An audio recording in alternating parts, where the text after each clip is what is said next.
Hi everyone. I want to take an opportunity to do a follow-up video on today's post regarding how heirs lose all their inheritance within several years. I've received several comments and feedback, and some people ask for specific examples on how this happens. People are wondering, how can someone literally go through $1 million in several years? And that's a reasonable question. Grandparents, parents, we spend 30 plus years saving money, and we can build a $1 million nest egg, or maybe multi-million-dollar nest egg, and we want to leave it behind to our heirs, to the next generation, not only to our kids, but to our grandkids, and even great grandkids, if the Lord blesses us. And we want that money to be generational. So it's shocking when people hear me say that it can disappear within several years. So let me give you a realistic example. Let's say you leave behind $1 million to your 30-year-old, and they are just in the early stages of their life. And let's say they're fortunate to not have any debt, and they're just working a normal job, and they inherit $1 million from their grandparents or great grandparents. Now, let's say with that $1 million, they say they want to buy a new home. And they say, well, I got $1 million. Why don't I buy a home in sunny Florida and with the average price of almost 400 to $500,000? They say, let's go ahead. Let's buy in cash, even better. No need for a 15-year or even 30-year mortgage. So they do that. And let's say they buy that $400,000 home, and now they're left with $600,000. But here's the problem.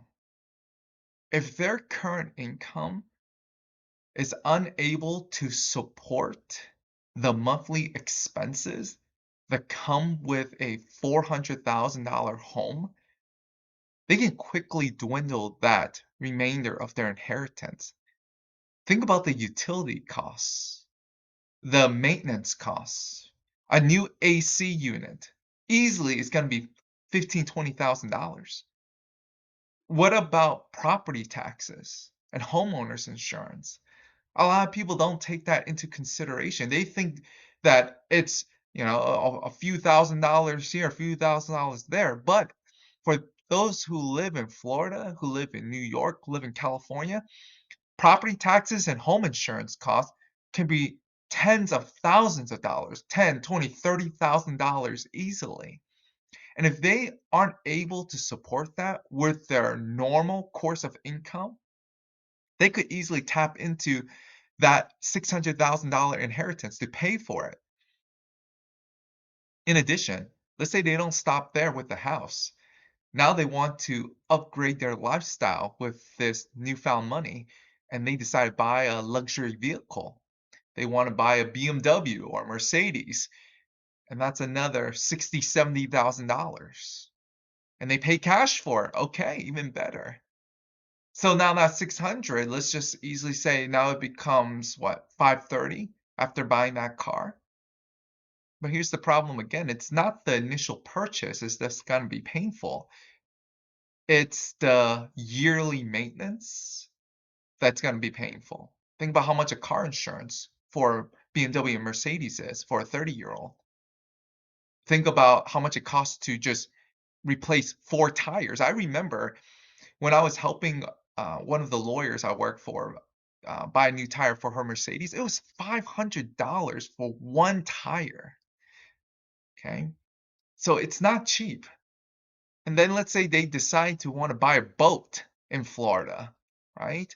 They say, "I got $500,000 left, let's buy a $100,000 boat." But again, they pay cash for it. Okay, now they got 400,000. But again, the problem is, do you know how much it costs to maintain a $100,000 boat annually? Yeah, for those who are boat owners, you know it's 10, 20, $30,000 easily. And now with all this new money, you're going to be tempted to take more lavish vacations. You're not just going to go on a $1,000 trip. It's going to be a $10,000, $20,000 European trips.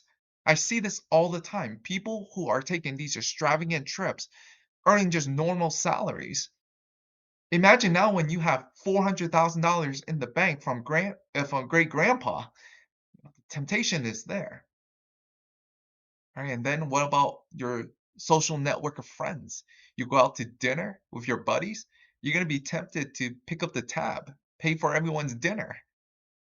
And I hope you get the point, is that if people are financially illiterate and they're just spending their money on big ticket items instead of investing it diligently and ensuring that $1 million lasts beyond their own lifetime, but for their kids and their grandkids, you can see how $1 million can dwindle quickly.